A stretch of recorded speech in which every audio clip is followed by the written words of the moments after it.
Bueno, pues ya más o menos yo creo que estamos todos, así que bienvenidos a nuestro primer seminario del curso de Seminarios de Lecturas Inspiradoras. Y hoy tenemos con nosotros a Álvaro Mendoza, alumno del cuarto de Derecho, y nos va a presentar el libro Una educación liberal de José María Torralba.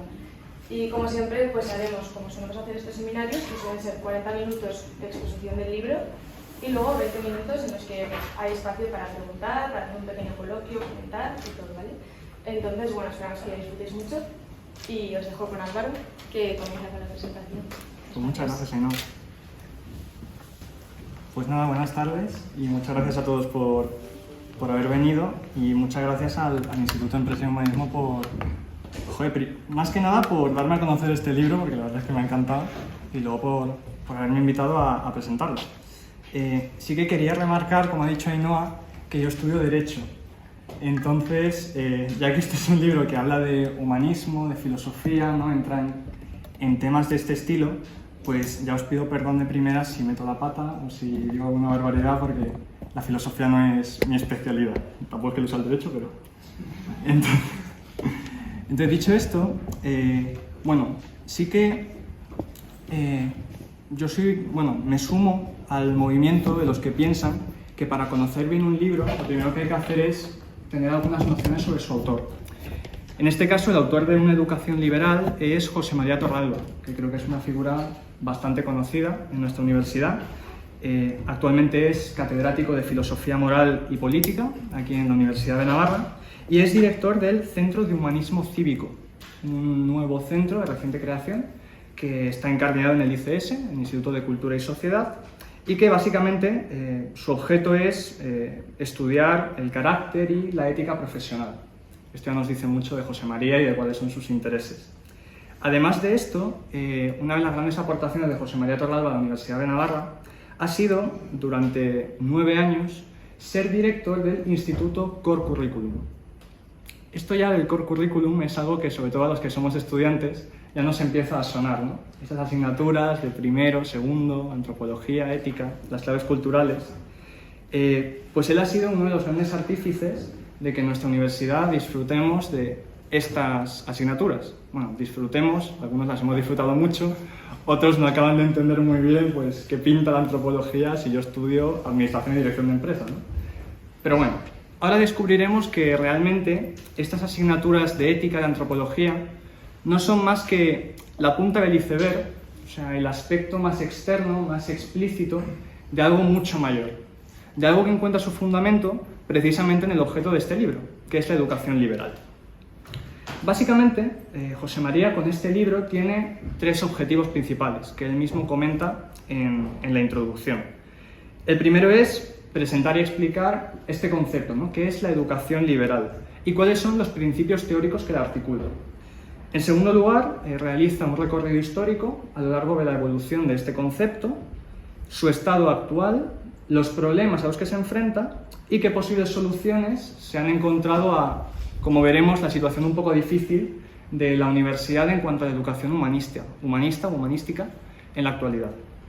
Y por último, para qué negarlo, el libro tiene un marcado carácter reivindicativo, es decir, nos explica la necesidad que tiene actualmente la educación universitaria de una educación humanista y nos demuestra además que es posible, que no es una panacea, sino que hay soluciones y mecanismos para proporcionar una buena educación académica, profesional y además humanística.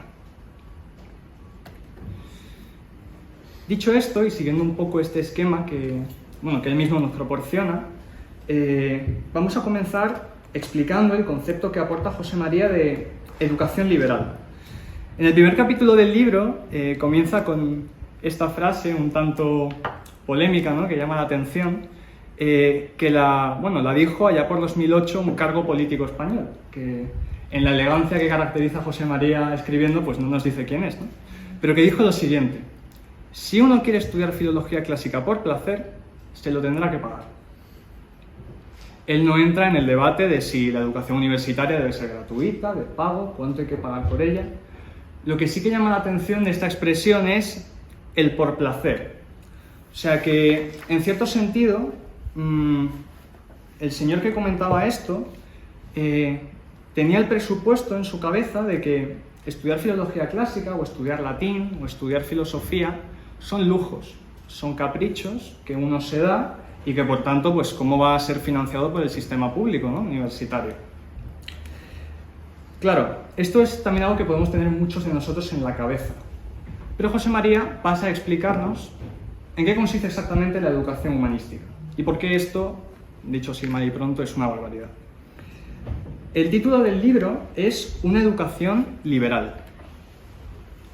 Este término lo acuña este señor que vemos aquí, supongo que algunos pues, lo conoceréis, os sonará. Él es John Henry Newman. Es un santo, era inglés y fue cardenal allá por el siglo XIX. Él, bueno, además de sacerdote, lógicamente, fue un gran teórico de la universidad. Escribió un tratado muy famoso, La idea de una universidad, en el que, con motivo del encargo que le habían dado de fundar una universidad en Dublín, la Universidad Católica de Dublín, explicaba y aprovechaba, ¿no?, para mostrar su visión de cuál era la misión, la esencia de la institución universitaria. Entonces, dentro de ella, como os digo, acuña este término, educación liberal. La denomina liberal basándose en la tradición secular de las 7 artes liberales, el trivium y el quadrivium, a las que sin embargo no se reduce, sino que además les añade el estudio de otras materias como la teología, la ciencia, la literatura o la historia. Ahora que hemos visto de dónde viene este término, el de educación liberal, bueno, básicamente decir que es un sinónimo de educación humanística. Entonces, a lo largo de esta exposición, siempre que hablemos de educación liberal o de educación humanística, son términos intercambiables, si bien con esta connotación que os comento de cuál es su origen, con John Henry Newman. Dicho esto, en el fondo de lo que vamos a hablar, o de lo que trata el libro, es acerca de las humanidades. Ya hemos visto cuál es el presupuesto que tenemos en la cabeza muchas veces al hablar de las humanidades, ¿no? Un lujo, un capricho, un placer. Torralba lo primero que hace es explicar a qué nos referimos con humanidades, o sea, a qué humanidades, a qué concepto de humanidad nos referimos. Él hace aquí una distinción muy importante y muy interesante. Distingue, por un lado, los estudios especializados de humanidades, es decir, lo que sería cursar un grado universitario en filología clásica, en latín, en griego, filosofía, etc. Eso es una acepción de humanidades, pero no es la principal a la que él se refiere, o a la que quiere referirse en este libro.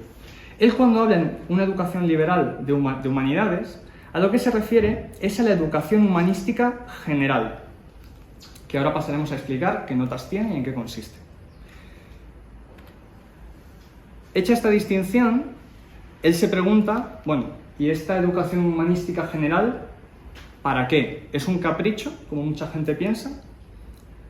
Bueno, pues él da la respuesta más típica a esta pregunta, ¿no? ¿Para qué son las humanidades? Pues las humanidades son para adquirir cultura. Ahora bien, hay que realizar otra distinción, porque cultura también es un término multívoco. Con cultura no se refiere a cultura general, es decir, a tener datos acerca de acontecimientos históricos, bueno, lo que entendemos por cultura general. Él no se refiere a eso.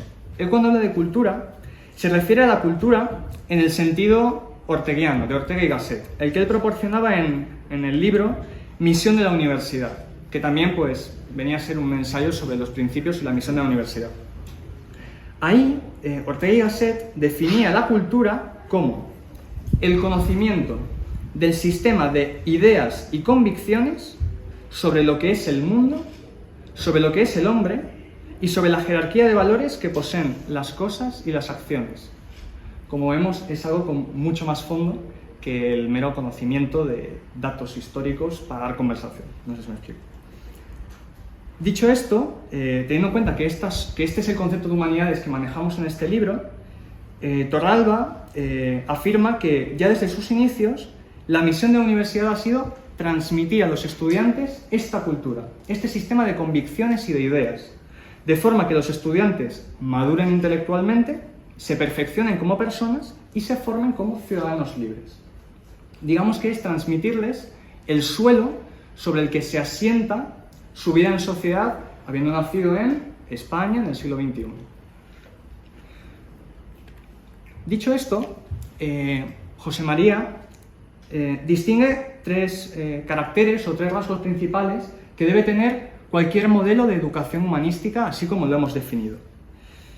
Como veremos, estos rasgos de educación humanística no son tanto conocimientos concretos que hay que transmitir, sino cultivar hábitos, o sea, introducir en los estudiantes, en los alumnos, convicciones o formas nuevas de afrontar la realidad y de mirar el mundo.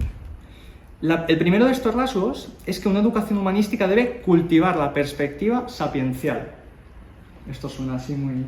Básicamente se refiere a cultivar en los estudiantes el hábito de la sabiduría. Aquí es donde entramos en estas cuestiones filosóficas que no domino tanto. Pero básicamente, con cultivar la virtud intelectual de la sabiduría, se refiere a conseguir que los estudiantes valoren el conocimiento en sí mismo, que trasciendan un poco esa dinámica de, bueno, es que esto no me sirve porque estudio administración y dirección de empresas, ¿no? Sino valorarlo como un fin, como algo bueno per se. Intentar introducir en los estudiantes la convicción de que hay grandes cuestiones que uno estudie lo que estudie no puede eludir y que debe plantearse para tener una vida digna o digna de ser vivida, verdaderamente, genuinamente humana. Además de esto, el estudiante que cultiva esta sabiduría será un estudiante que tenga una comprensión unitaria de la realidad, es decir, que no distinga, o al menos no distinga de forma radical, sus estudios académicos, profesionales, de sus valores, sus principios, de su forma de entender la vida y las grandes cuestiones que hemos comentado. Esa unidad vital. Y por último, en este sentido, la universidad lo que debe pretender es que los estudiantes valoren la tradición intelectual. Es decir, esos sistemas de ideas y de convicciones que nos han sustentado durante siglos y que por tanto pues, tienen cierta vigencia y al menos deben conocer para poder aceptar o criticar. En este sentido, José María toma las tres grandes tradiciones que Alasdair MacIntyre, un filósofo estadounidense del siglo XX, distinguía como las tres que han triunfado más a lo largo de la historia. El tomismo, es decir, el cristianismo, la ilustración y la genealogía postmoderna. En teoría, para una buena educación humanística, todas estas tradiciones intelectuales deberían darse a conocer en la universidad. En segundo lugar, una educación humanística debe procurar que los estudiantes desarrollen la capacidad de juzgar. La capacidad de juzgar hace referencia a que los estudiantes sean capaces de hacerse las preguntas relevantes y además tengan instrumentos para encontrarles o intentar encontrarles respuesta. Consiste en intentar captar, o que los estudiantes capten, en lo particular, lo universal. Es interesante porque en este punto José María realiza una nueva distinción entre la capacidad de juzgar y lo que tan de moda se encuentra hoy en día, ¿no? El concepto de pensamiento crítico. José María critica el pensamiento crítico, o al menos lo critica en tanto que por pensamiento crítico nos refiramos a una actitud de desconfianza, de desengaño constante, o sea, de crítica destructiva, sin proporcionar una alternativa, a las tesis en cuestión. Dice José María que esta capacidad de juzgar no es algo que se pueda enseñar a los alumnos, sino que es algo que deben ejercitar ellos mismos. ¿Cómo? Pues principalmente a través de la lectura reflexiva, que como veremos es uno de los grandes instrumentos de los que goza la educación humanística para darse entre los estudiantes universitarios. Claro, él aquí habla de varios peligros que en cuanto a la lectura reflexiva suelen darse. El libro es muy interesante y es muy ameno porque está plagado de anécdotas que él nos cuenta de su experiencia en clase. Entonces él dice que le sorprende porque a la hora de afrontar esta lectura reflexiva de libros con calado clásicos, se encuentra por un lado a estudiantes, normalmente de asignaturas o de grados que no son de humanidades o de filosofía, que simplemente, pues leen de forma plana, no son capaces de penetrar en el trasfondo que tienen las obras. Ese es un problema que se encuentra. Pero es que otro problema que se encuentra es con los estudiantes de filosofía o de historia del arte, que tienen ya montado en su cabeza su estructura analítica, su aparato y que no son capaces de descubrir lo universal que hay en la concepción del amor de la Odisea. Porque claro, es que en la antigua Grecia pues el amor se entendía de una forma tal, entonces no me dice nada de mi experiencia del amor como joven del siglo XXI, ¿no? Es interesante esto. Y por último, la educación humanística debe ser capaz de suscitar en los alumnos el interés por la verdad. Bueno, en el fondo esto debería ser la meta de cualquier tipo de educación, porque en el fondo el conocimiento es, bueno, la verdad es la adecuación del conocimiento a la realidad, pero especialmente en la educación humanística. Claro, este rasgo pues ahora se encuentra con claras dificultades, claras problemáticas, ¿no? Nos encontramos ahora mismo en un ambiente, él lo comenta, de relativismo imperante, que hace muy difícil que suene bien esto de suscitar la búsqueda de la verdad.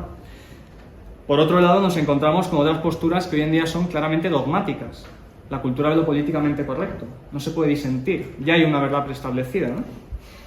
Y por otro lado, también comenta, y esta es una anécdota paradigmática de José María, por lo que he podido hablar con otros que lo conocen, de lo peligroso que es el emotivismo moral.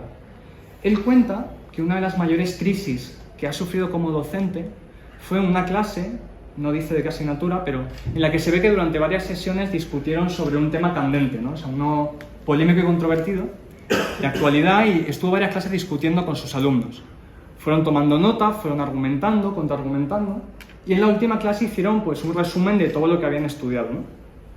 Entonces una chica levantó la mano y le dijo a José María: fíjese que creo que sus argumentos son verdaderos, pero no estoy de acuerdo. Entonces, claro, él decía que en ese momento su vocación como docente, o sea, colapsó, entró en crisis, ¿no? ¿Qué sentido tiene? O sea, ¿qué sentido tiene que yo intente aportar argumentos o argumentos mejores que los contrarios si eso no sirve para que alguien cambie su opinión, ¿no? De esto hablamos cuando decimos que la educación humanística debe suscitar el interés por la verdad. ¿Y qué es lo más opuesto a este buscar la verdad? No tanto el error como la indiferencia, o eso es lo que él dice, ¿no? Porque el que está en el error, en el fondo admite que hay posturas que son más razonables que otras, y por eso ha tomado partido. El que es indiferente ni siquiera tiene esta tesis de fondo, ¿no? Que hay posturas que son más razonables que otras. A eso se refiere José María cuando habla de buscar la verdad. Porque también sostiene que es imposible poseerla del todo. Esto lo dice tomando las palabras de Benedicto XVI, de que la verdad es ante todo búsqueda y que nadie puede aprehenderla del todo, porque siempre es nueva, porque siempre se dan situaciones nuevas. Por eso lo principal es plantar en los alumnos esta conciencia de que, en el fondo, una postura debe estar sustentada en razones, y que hay razones que son mejores que otras. Esta es la búsqueda de la verdad.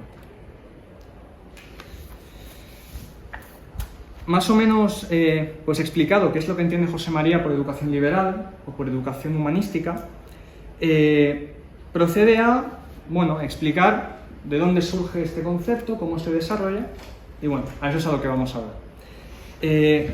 Sí que sostiene José María, y no solo él, sino basado en una tradición de estos autores que he comentado, ¿no? John Henry Newman, Ortega y Gasset, los grandes pensadores de la esencia de la universidad, que desde siempre la educación humanística ha sido algo intrínseco a la universidad. Desde siempre la universidad ha tenido, en mayor o menor medida, tres funciones principales. En primer lugar, la formación profesional. En segundo lugar, la investigación. Y, como hemos dicho, la formación de personas, la educación humanística e intelectual de los alumnos. ¿En qué situación nos encontramos ahora? Pues nos encontramos con que esta esencia de lo que es la universidad, que se inició en Bolonia, que se inició en Oxford, en París, en Salamanca, y que luego maduró en la tradición alemana, ahora mismo ha fallecido en España. No existe. Pero sí que goza de relativa buena salud en los campus de Estados Unidos. Y precisamente es allí, en un viaje a Chicago que realizó hace 10 años, dice en el libro, donde se dio cuenta de que esto que no se habían inventado los americanos y que ya teníamos nosotros desde el origen de la universidad, pues lo habíamos perdido. En España y en general en el contexto universitario latino, europeo y también de América del Sur. Por eso él comenta que, con mucha gracia, que un amigo suyo le dijo que, después de leer este libro, de los bárbaros nos viene la salvación. O sea, que en este momento son más europeos los americanos que los propios europeos, al menos en este sentido. Otra frase que suelta así con gancho para captarnos al hablar de este desarrollo histórico, es que las humanidades, él afirma, se inventaron en Estados Unidos. Hombre, esto es matizable. Sí y no. ¿Sí en qué sentido? Bueno, se inventaron en Estados Unidos en tanto que fueron en universidades americanas, principalmente estas tres, Harvard, Columbia y Chicago, donde las humanidades entraron como tal y con ese nombre en los planes de estudios, a través de los core curriculum que ahora comentaremos. En este sentido sí que nacen en Estados Unidos. Ahora, no en tanto que lo que los americanos toman y denominan como humanidades no es algo que ellos han inventado, sino que en Europa pues ya existía desde hace muchos siglos, ¿no? Los Studia Humanorum son su precedente más cercano en el Renacimiento, por distinción a los Studia Divinitatis, es decir, los estudios de lo que es propio del hombre y los estudios de lo que es propio de Dios. Otro ejemplo que se da en el libro es que en Oxford, allá por el siglo XIX, existió una titulación que era la Litere Humaniores, que en el fondo eran unos estudios de latín, griego y mundo clásico. Es decir, hubo precedentes de los contenidos que hoy en día denominamos humanidades, pero es curioso que, efectivamente, hasta que en los años 30-40 en Estados Unidos no se crea este término, no existía en Europa. En la Enciclopedia Británica de principios del siglo XX, por ejemplo, no aparece el término de humanidades. Entonces, esto es bastante interesante. En cuanto a este desarrollo de las humanidades en los Estados Unidos, pues como grandes hitos, comentar brevemente la aparición en 1945 del Red Book de Harvard. Este es un libro que edita el rector de Harvard por aquel entonces, en el que hace mucho hincapié, mucho énfasis en la necesidad de formar humanísticamente a los estudiantes universitarios. Pensemos en el contexto. Es el año 45, ha acabado la Segunda Guerra Mundial y Estados Unidos es consciente de su papel como líder de las democracias o del mundo libre. Entonces, digamos que se toma muy a pecho esta necesidad de que sus ciudadanos sean gente formada y gente libre para poder salvaguardar el sistema democrático del que ellos son primera espada. Como he comentado, son tres las principales universidades que durante las primeras décadas del siglo XX van introduciendo estos core curriculum, estas asignaturas de humanidades en sus planes de estudios, y lo interesante, como ahora veremos, es que lo realizan con metodologías muy diferentes.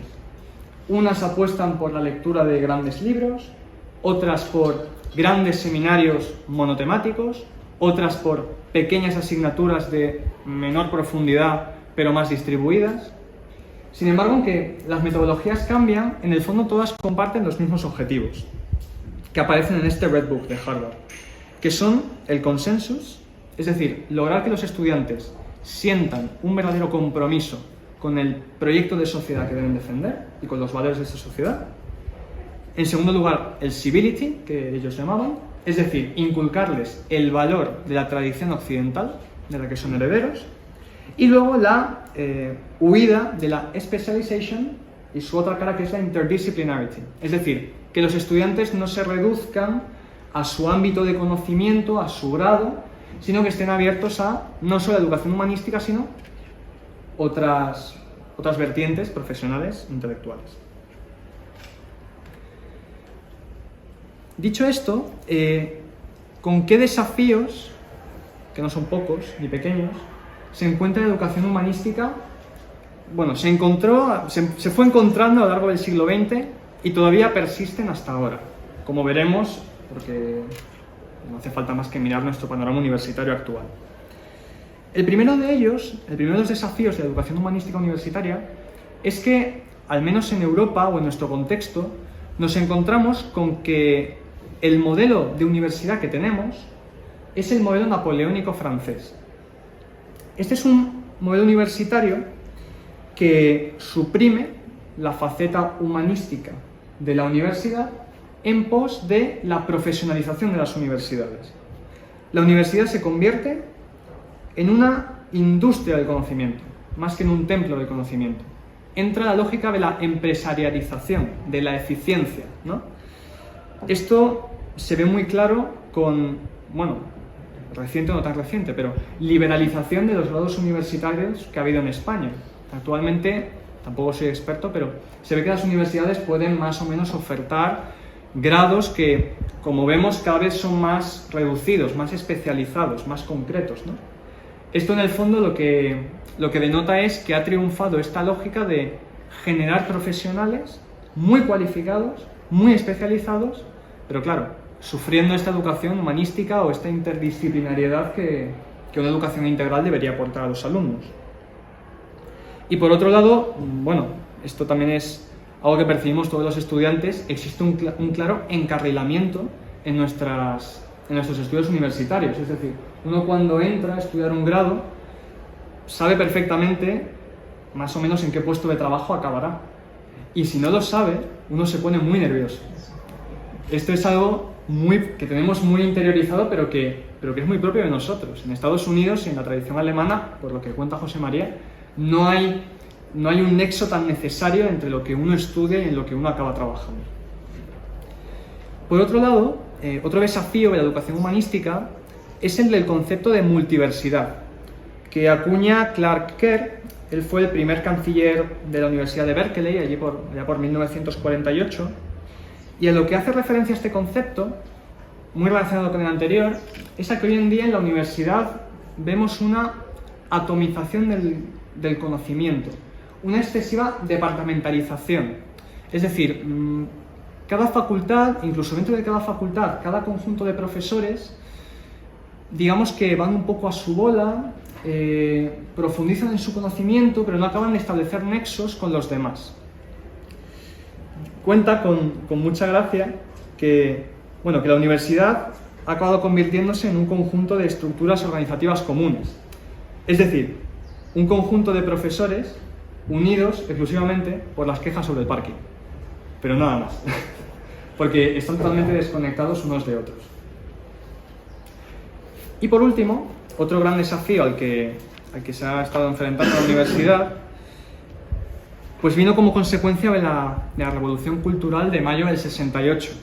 Todos sabemos que, ese fue el momento en que el relativismo como concepción del mundo, de la filosofía, de todo en general, entró en el panorama intelectual y, claro, eso provocó las Canon Wars, ¿no?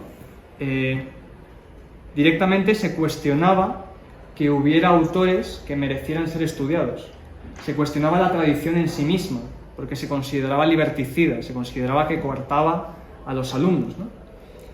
Y entonces se promovía pues esa destrucción de los clásicos, de los cánones, los dead white males que ellos decían, y la propuesta, la alternativa que ellos proporcionan es una educación humanística basada exclusivamente en la virtud del openness, la tolerancia, que nada es, muy relacionado con lo de antes, ¿no? Que nada es verdadero, que todo tiene el mismo valor. Como vemos, no son desafíos nada pequeños para la universidad. Y como al menos se me parece, viendo nuestro panorama universitario, pues uno entona el mea culpa y ve que efectivamente hemos caído en esa concepción profesionalizante de la universidad y en esa concentración del conocimiento en sectores muy pequeños. Entonces, llegados a este punto, ¿qué es lo que descubre José María Torralba cuando viaja a Chicago hace 10 años y se queda impresionado con la educación humanística que se imparte allí? Pues lo que descubre es su método, la herramienta que se ha generalizado en los Estados Unidos para impartir esta educación humanística, para recuperar esta función tan básica de la universidad. Y esta herramienta que descubre es el Core Curriculum, que a nosotros también nos suena. Esencialmente, el Core Curriculum se puede definir como un conjunto de asignaturas introducidas en los planes de estudios universitarios, asignaturas transversales, es decir, que tocan muchos temas distintos, evidentemente, todos relacionados con materias humanísticas, que se imparten a todos los alumnos y que además se hace desde una perspectiva no meramente teórica, sino existencial. Es decir, se pretende configurar a los alumnos, que haya una verdadera educación y una verdadera formación del carácter, de los hábitos intelectuales de los alumnos a través de estas asignaturas transversales. Aunque, como digo, todas estas universidades de Estados Unidos tenían en común que todas gozaban de un core curriculum, sí que José María apuesta y elogia el pluralismo metodológico que se encontró en aquellas universidades. Es decir, que dentro de que todas compartían estas asignaturas, la forma de impartirlas era muy diferente, como antes he comentado. Ya desde las primeras décadas desde que se va configurando el core curriculum, pues existían muchas formas de impartirlo, en pequeños seminarios, en seminarios más prolongados, a través de la lectura de grandes libros. Aquí mismo en la universidad, los que hemos estudiado las asignaturas del core curriculum, hemos visto que hay dos itinerarios. Un itinerario ordinario, en el que el profesor imparte lecciones magistrales, que puede configurar un poco como él quiera, y en el que finalmente el alumno se examina pues, al uso, examen, preguntas. Pero también tenemos la modalidad del core curriculum interfacultativo, que cambia por completo, que consiste en que los alumnos participan en seminarios en los que se les van proporcionando semanalmente libros o fragmentos de grandes libros de autores clásicos que se debaten y se discuten en clase y sobre los cuales los alumnos deben redactar ensayos, y su forma de examinarse es con un ensayo final que de cierto modo demuestre todas las competencias de pensamiento crítico, de capacidad de juzgar, de interés por la verdad, ¿no? Que en teoría han ido desarrollando a través de su educación humanística mediante la lectura de estos libros. José María, como digo, es totalmente respetuoso con este pluralismo metodológico, apuesta porque cada profesor imparta sus asignaturas de la forma que se encuentre más cómodo, pero sí que también admite que a él personalmente le gusta mucho el método de los grandes libros, porque les ve unas ventajas pues, sobresalientes sobre otro tipo de metodologías. Él comenta que es mucho más sencillo leyendo grandes libros que se dé esta implicación existencial del alumno con la materia, porque no se da una explicación abstracta de los valores, de la ética, de las perspectivas del mundo, de las humanidades, sino que estas se ven encarnadas en personajes de grandes obras.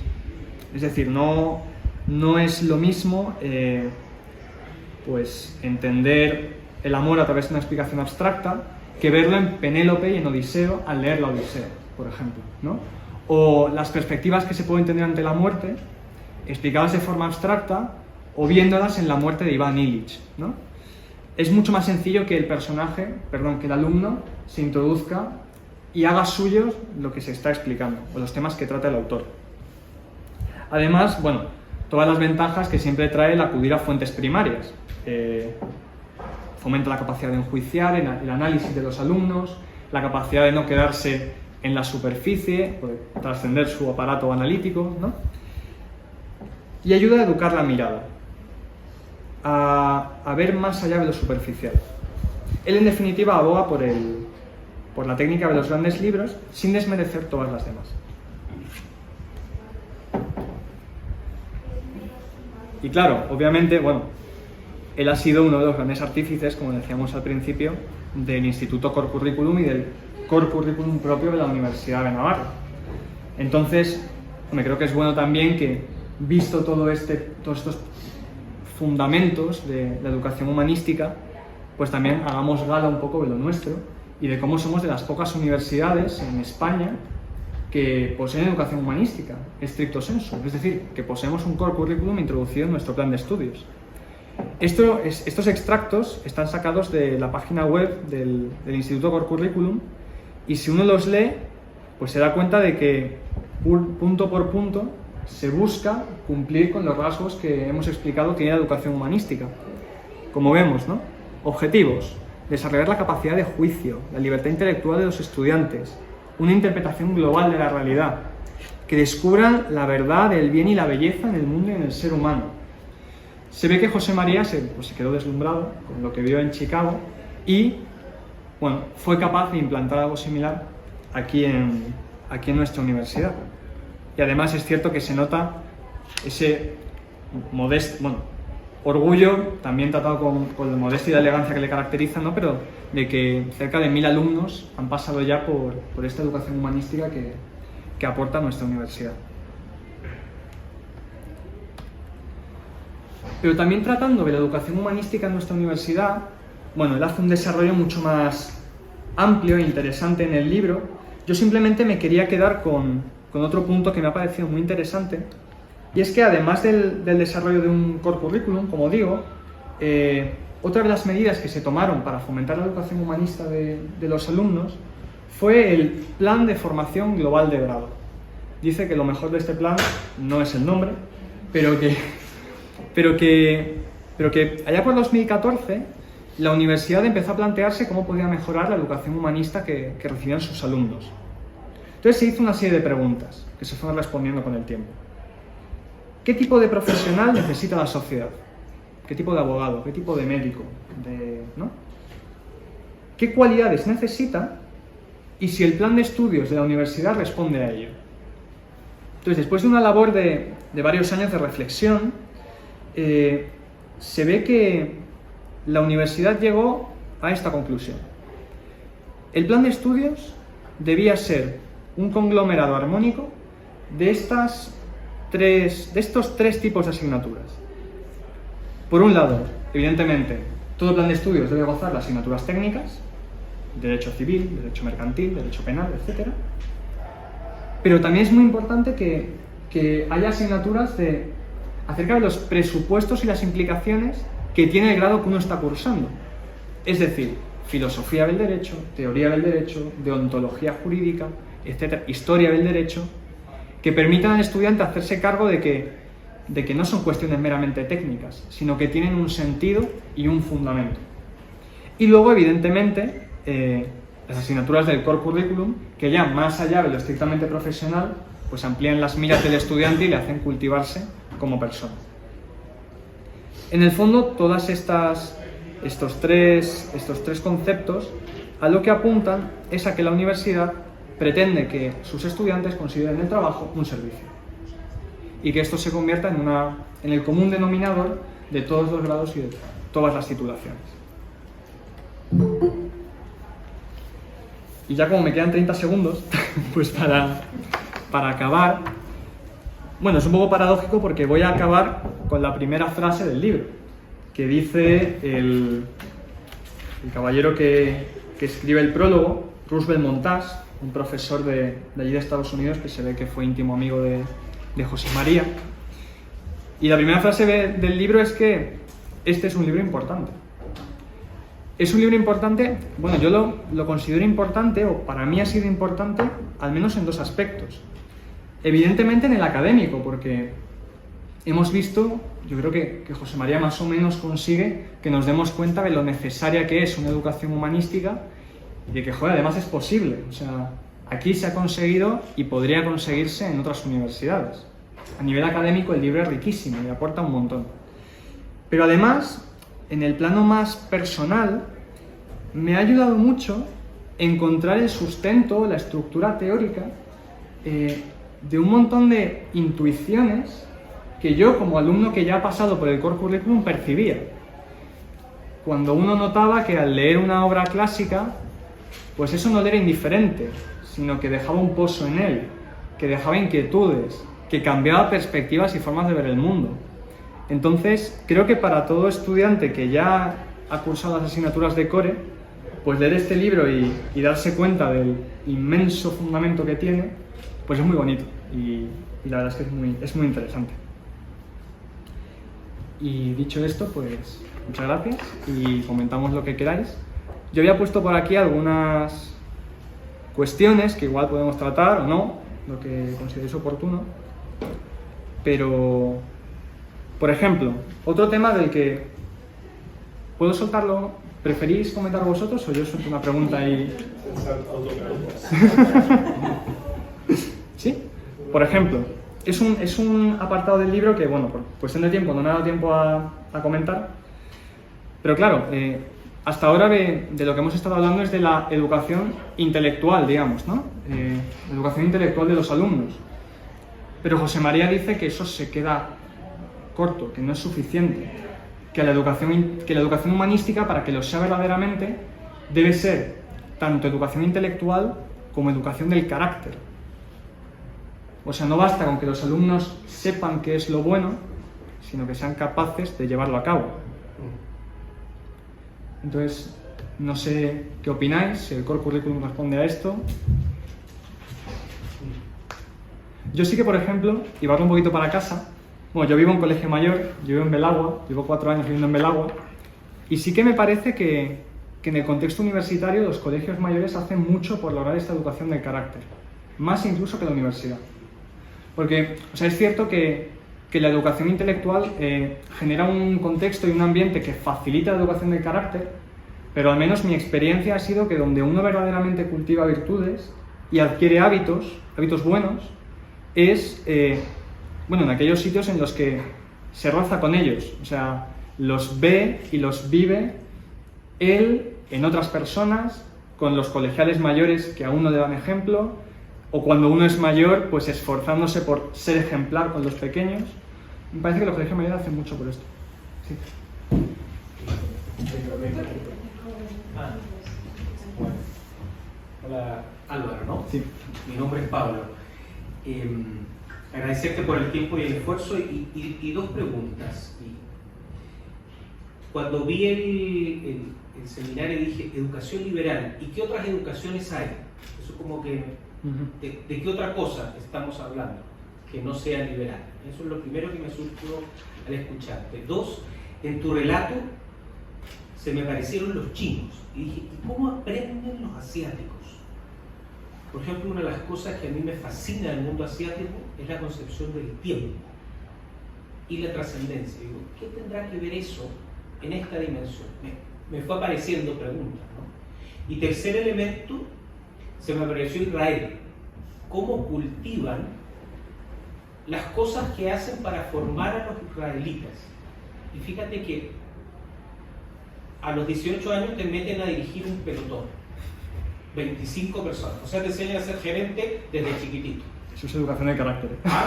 Allá voy. 2, te mandan a viajar 1 año. O sea, te educan la plasticidad cultural. Te siguen fortaleciendo la emocionalidad del carácter, ¿no? Y una de las cosas interesantes de los israelíes es que saben habitar la complejidad. Tú los metes hoy día en equipos diversos, en culturas diversas, y rápidamente son gerentes. Son líderes de los espacios en los que están. Entonces, me gustó eso lo del carácter, que es decir, cómo uno desarrolla innovaciones educativas donde aceleras esto.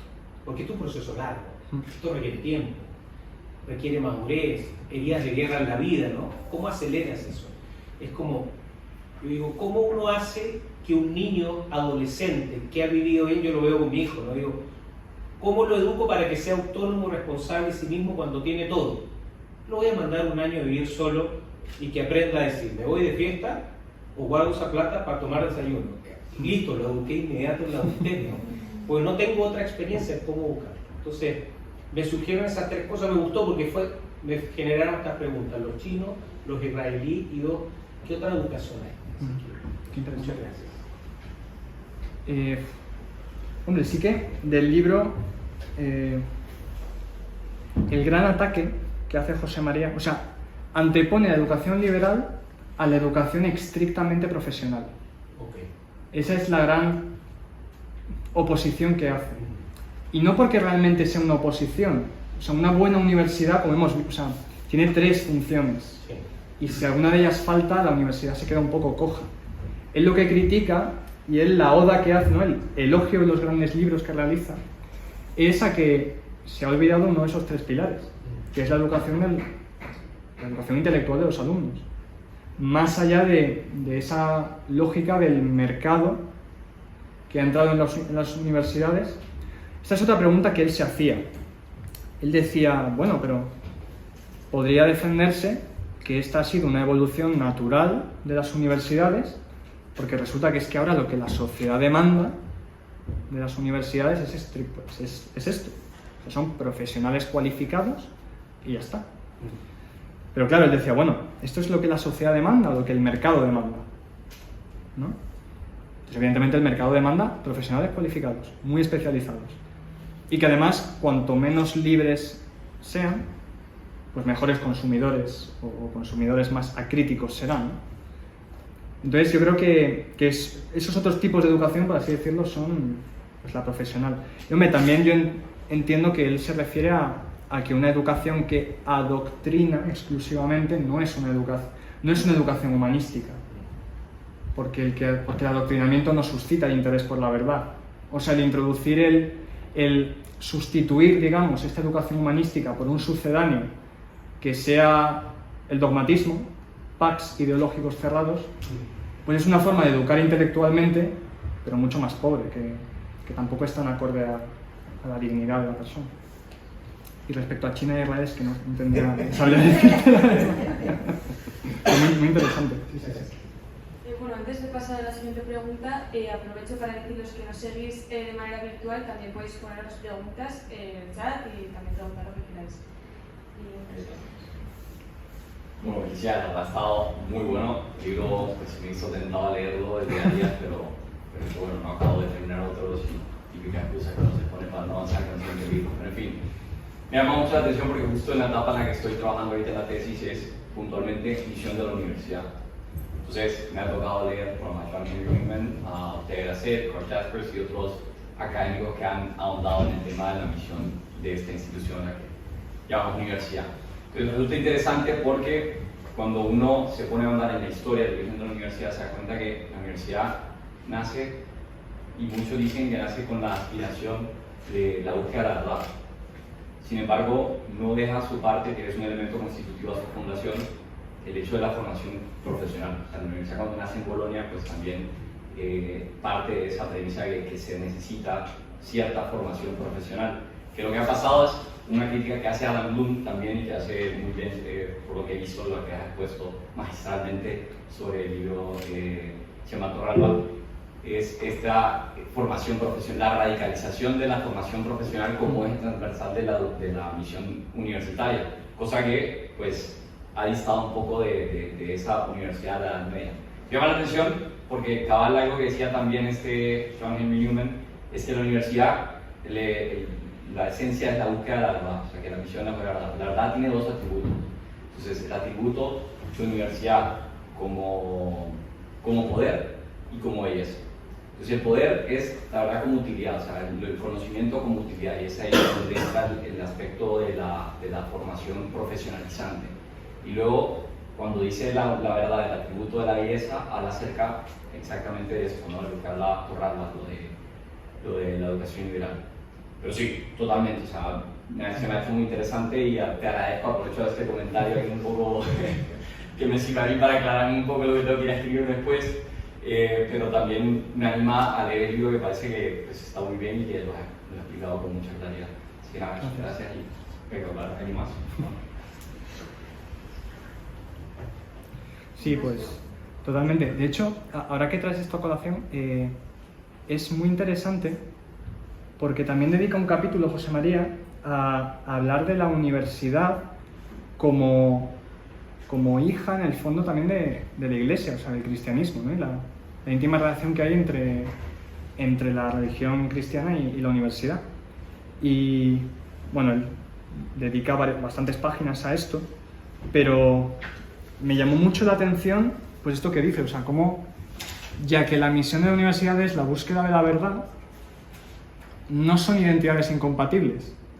Quiero decir, la cristiana y la universitaria, ¿no? Sino que se retroalimentan, porque en el fondo tanto la religión como la academia, la ciencia, la investigación, el conocimiento, ¿no? Buscan eso, buscan la verdad en el fondo. Entonces, es interesante. Y también es curioso porque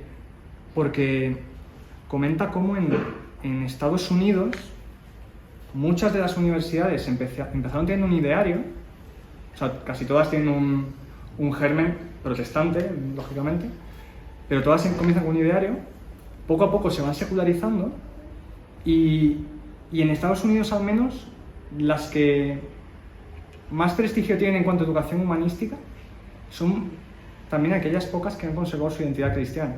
La de Notre Dame, por ejemplo, ¿no? También es puntera en este aspecto, es una universidad católica. O sea, sí. Bueno.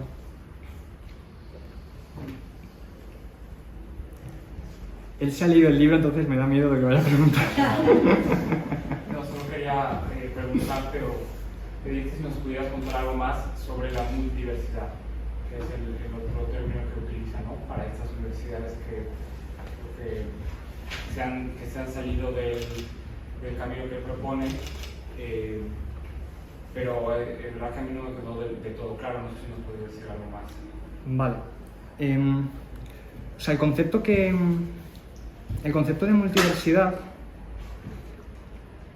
va relacionado también con una de las características de la educación humanística, y es el cultivo de la sabiduría, o así lo he entendido yo al menos. Dentro de este cultivar la sabiduría de los alumnos se encuentra el que tengan una inquietud por tener un conocimiento global, porque sean capaces de integrar en su vida los conocimientos técnicos, los fundamentos o el sentido de los oficios en los que aplican esos conocimientos técnicos, y luego pues sus valores, sus principios morales, lo que aporta el core curriculum en sentido estricto, ¿no?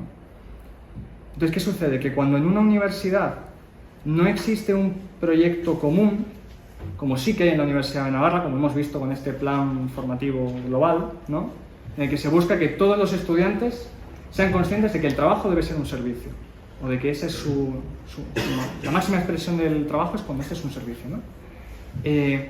Pues puede suceder que los distintos departamentos universitarios se aíslen, que los profesores impartan sus materias como realidades aisladas, no muy bien conectadas con lo demás, pero no solo ya a nivel técnico, ¿no? Que evidentemente el derecho civil tiene muchísimo que ver con el derecho constitucional y con el derecho administrativo, sino que en el fondo, tanto el derecho civil como el constitucional como el administrativo, todos deben ir en pos de la justicia, que es el sentido del oficio del jurista, y de que ante las controversias, perdón que me remita al derecho porque es lo mismo, y que ante los conflictos, pues el derecho debe entrar en el ámbito que sea, pero para declarar lo justo y dar a cada uno lo que le corresponde, lo que es lo suyo, ¿no? Entonces, creo que se refiere a eso, a que los estudiantes sean capaces de, esa es la palabra, de integrar tanto los conocimientos técnicos y relacionarlos entre sí, como con el sentido que tiene su profesión y luego con sus convicciones personales. Hola, bueno, yo más bien quisiera comentar algo, compartir una opinión, donde yo vengo de universidades que no tienen nada de humanistas o muy poco, y en general en América así es. Incluso en la mayoría de las universidades de Estados Unidos también. Entonces, donde lo que se fomenta es que tú tienes que ser el mejor, el que hay competencia, y entonces tú tienes que ganar los primeros lugares. Y a lo mejor también vengo del sector financiero, que es donde se habla mucho de ética, pero se habla de una ética que tienes que seguir las reglas, o sea, tú tienes que, este es tu marco y aquí es donde te puedes mover, y dentro de eso lo que no está prohibido está permitido, casi. Entonces, realmente llegar a esta universidad y esta formación humanista que dices, a mí me ha cambiado mucho la forma de ver las cosas, donde yo pienso que pues todo el mundo tiene esa inquietud, pero de repente no está tan encaminada, ¿no? Entonces, estar aquí me ayudó mucho a que la parte humanística la vea de manera más real, más tangible. Y me parece que es muy importante, como dice ahí, porque realmente sí hace una reflexión donde pues, le da la importancia al humanismo que tiene que tener, y sí es algo que realmente se debería fomentar en todas las universidades, ¿no? Donde pues si eres ético es porque así eres, porque quieres ser un role model, y quieres trascender y quieres ayudar a los demás a que también trasciendan y vayan más allá, ¿no? Entonces es el tipo de cosas que, pues si no tienes esa visión o ese propósito en tu universidad, pues te quedas corto y sin fomentarlo suficientemente, ¿no? No solo seguir las reglas, las leyes y lo que te indican, sino ir más allá y también dar y promover algo en los demás. Me parece que el libro es lo que trata de resaltar. O sea, yo creo que un punto muy interesante, o sea, el punto interesante de lo de la educación liberal es que no solo sean profesionales, sino que se les eduque, que sean formar a ciudadanos libres. Es decir, que cada individuo, a pesar de tener un conocimiento técnico en la disciplina que sea capaz de vivir en sociedad libremente. O sea, es decir, pues en una democracia, en algo que no le engañen y ser capaz de mirar por los demás y de tener como conciencia de sociedad de que vivimos en sociedad porque somos seres sociales y hay como un bien común y que tenemos que trabajar por ello. O sea, como que, no sé si os he metido ahí, ¿no? Que la universidad tiene como ese papel de formar a esos ciudadanos que sean a la vez libres y responsables para con la sociedad en la que viven.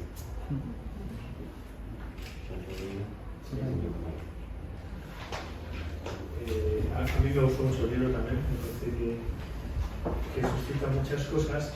En la discusión,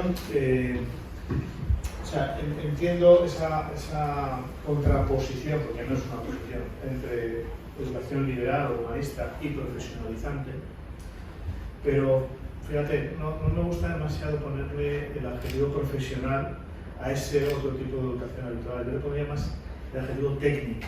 ¿Por qué? Porque en mi opinión, y ya, pero que me queda, son ganas, llevo unos años en esta... Creo que el mejor profesional justamente es el que sabe pensar por su cuenta. Es decir, estamos viendo una formación hiperespecializada. Además, uno de los libros que trabajamos se llama Ranch, no sé si os acordáis, que era por qué son tan necesarios los generalistas en un mundo hiperespecializado. Porque son los que unen los puntos al final, ¿no? Y una cosa que estoy observando continuamente en el mercado es que los profesionales de las carreras más especializadas, más técnicas, si queremos, Big Data, controladores aéreos, industria aeroespacial en general, ingenieros de caminos, aunque intenten mantenerse al día, pero son profesores muy exigentes desde el punto de vista de la dedicación diaria, aunque intenten mantenerse al día, al cabo de 10 años, se han quedado fuera del mercado. ¿Por qué? Porque aquellas cosas que aprendieron en la universidad, los empresarios continuamente nos están diciendo a los profesores, es que no les enseñáis a leer una factura. Vamos a ver, es que una factura se aprende en 10 minutos. No hay que dar una asignatura para leer facturas. Hay que entender los principios de la contabilidad de fondo, porque quizá la contabilidad dentro de 10 años va a ser completamente distinta, pero hay unos principios que se mantendrán. Es más, ellos son los que tienen que inventar la nueva contabilidad. Y creo que así nos está pasando en muchas áreas del conocimiento, que va cambiando a tal velocidad, que cuando la universidad quiere enseñar lo que está en vanguardia, ya llega tarde, ya hay otras cosas, ¿no? Por tanto, me parece que una educación humanista está formando los mejores profesionales, también los mejores ciudadanos, estoy de acuerdo con Pío, ¿no? Pero creo que forman los mejores profesionales. Y además, aunque no lo parezca, esto ya es una opinión muy discutible y muy personal, ¿no? Estamos en una sociedad que carece de líderes. Y un líder o tiene una visión global, y es un poco profunda de las cosas, o es un guerrillero, no es un líder. Es decir, un especialista muy difícilmente va a ser un líder. Puede ser un primus inter pares en su área de conocimiento pequeñita y a lo mejor complejísima, y muy difícil, y que no está al alcance de mucha gente. Pero eso es muy difícil que esa persona tenga capacidades y tenga espacios vitales y profesionales de liderazgo. Es una opinión muy práctica. Una vez que si tuviésemos más tiempo, lo que me gustaría sería oír los que habéis cursado por currículum, si os veis reflejados en todo lo que explicó Álvaro, o todavía es un poco aspiracional, porque claro, aquí hay muchas cosas, hay grandes libros y hay grandes palabras también, ¿no? Es decir, no es tan fácil. Creo que, bueno, esto es solo pedagogía, me estoy hablando un poco, pero ya claro. Creo que lo más importante no se puede enseñar. Se puede aprender, pero no se puede enseñar. Incluso cosas que no son tan importantes, incluso cosas que son mecánicas, no se pueden enseñar. Yo a nadie puedo enseñar a andar en bicicleta, no se puede enseñar a andar en bicicleta. No es una cuestión de clases de trigonometría. Para aprender a andar en bicicleta hay que subirse a la bicicleta. Y el papá lo que puede hacer o la mamá lo que puede hacer es quitarle el miedo al niño, pero propiamente no le pueden enseñar. Hay muy pocas cosas que podemos enseñar, podemos transmitir conocimientos, podemos crear un espacio donde la gente se haga preguntas, donde tenga la libertad de desafiar a lo que siempre se ha considerado, etcétera, etcétera. Pero realmente las cosas importantes, creo que, esto es una teoría mía, pues quizá no solo mía, pero creo que las cosas importantes de verdad no se pueden enseñar. Puedo enseñar técnicas, puedo enseñar a ser un buen tornero, puedo enseñar a manejar bien un automóvil, pero no puedo enseñar a conducir propiamente. Se me acabo yo, pero bueno, de una última palabra.